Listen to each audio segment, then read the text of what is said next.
बोलिए द्वारकाधीश भगवान की जय हो।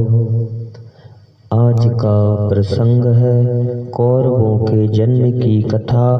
महारानी गांधारी ने 101 संतान को कैसे जन्म दिया। क्या सच में 24 माह गर्भ में रहे थे दुर्योधन और उसके 99 भाई और एक बहन।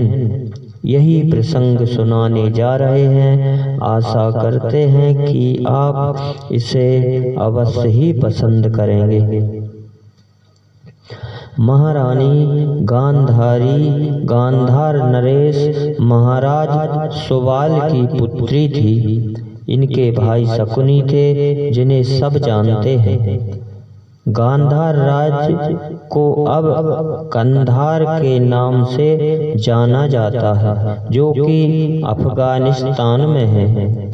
गांधारी भगवान शिवजी की बहुत बड़ी भक्त थी। कहते हैं भगवान भोलेनाथ ने इन्हें दर्शन भी दिए थे और भविष्य में घटने वाली कुछ घटनाएं भी इन्हें बता दी थीं। तभी तो अंधे पति को भी इन्होंने साहस वर्ण किया, जबकि गांधारी के पिता गांधार नरेश और इनके भाई शकुनी को यह रिश्ता मंजूर नहीं था। शिवजी ने 100 पुत्र होने का आशीर्वाद भी दिया था।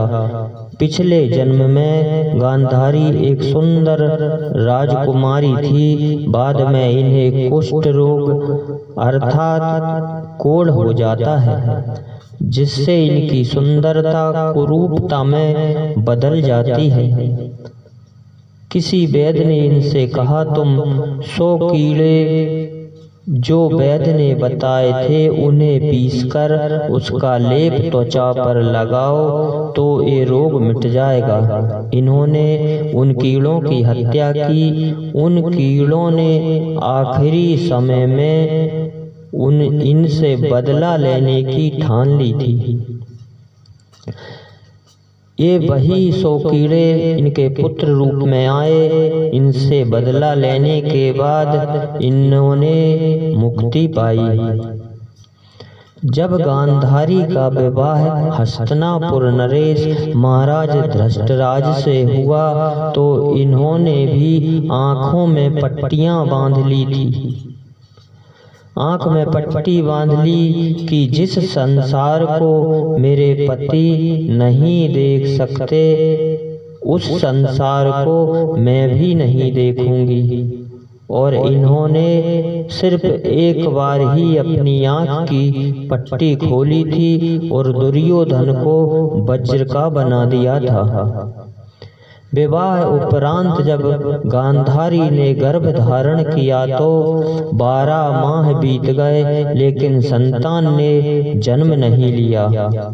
तब कुछ आयुर्वेदिक औषधियों की सहायता से इन्होंने अपना गर्भपात कराया। गांधारी ने ऐसा इसलिए किया कि वो डर गईं कि क्योंकि 9 माह में संतान होना चाहिए था, लेकिन 12 माह बीत गए। यह सोच के गांधारी डर गईं और इन्होंने गर्भपात कराया। इनके गर्भ से एक पिंड की आकृति का मांस का टुकड़ा गिरता है।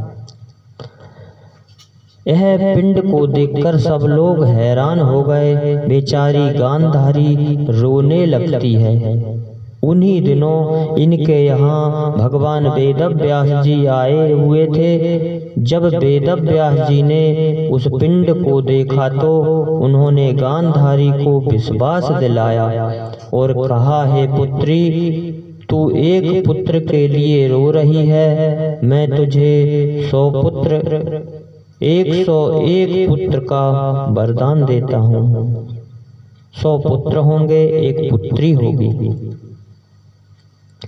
महारानी गांधारी से महर्षि वेदव्यास जी इसलिए प्रसन्न थे कि गांधारी ने आँखों में पट्टी बंधी होने के बाद भी, गर्भ अवस्था होने के बाद भी महर्षि वेदव्यास जी की सच्चे मन से सेवा की थी। इसलिए ऋषिवर महारानी गांधारी के ऊपर बहुत प्रसन्न थे। इसलिए महर्षि वेदव्यास जी ने 101 घड़े बुलवाए और उस पिंड के 101 टुकड़े किए।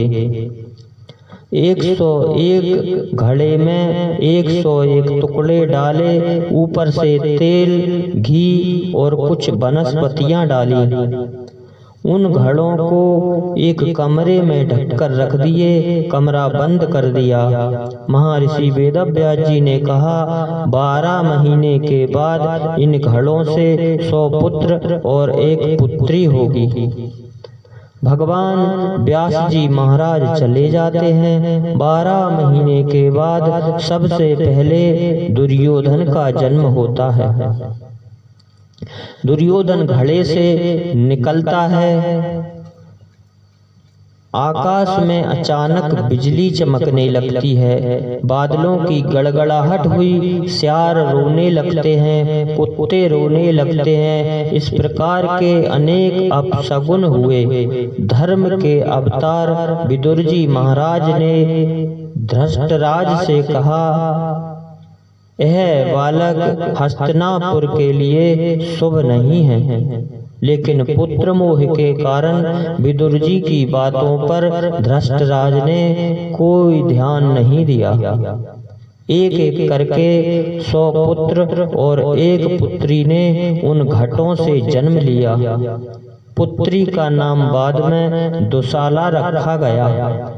12 माह गर्भ में रहे और 12 माह तक घट में रहे। इसलिए कहा गया कि 24 माह गर्भ में रहने के बाद इनका जन्म हुआ। इन्हीं शब्दों के साथ बोलिए द्वारकाधीश भगवान की जय हो।